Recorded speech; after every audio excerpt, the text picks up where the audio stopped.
kalmışam. Kapı kapı küçe küçe düşünürəm içe içe. Onu salıb ürəyimə, ürəyimi sıxan həyat. Axı belə hara gedir, axırıma çıxan həyat. Düz üzümə baxan həyat. Gizlincə aranı vurub bizi ayırır.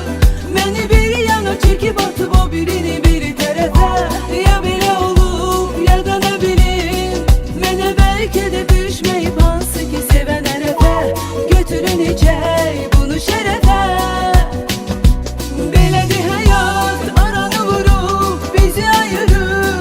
Məni bir yana çəkib atıb o birini bir tərəfə.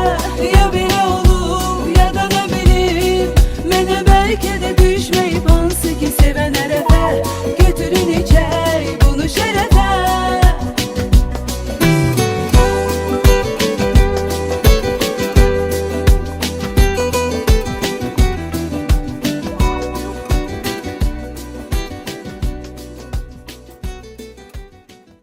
حالم این روزا بدتر از همه است.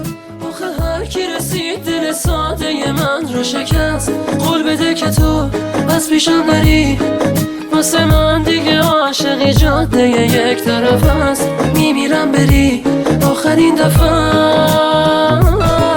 پروازه تو قفس شدم، بی نفس شدم، دیگه تنها شدم توی دنیا بدون خودم.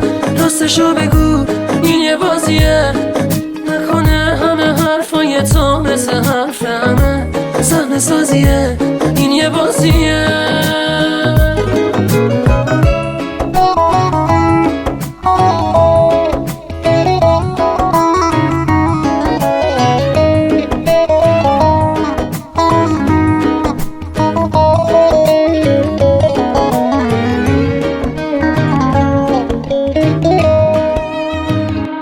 بی هوا نوازشم کن، عشق و غصه هامو کم کن.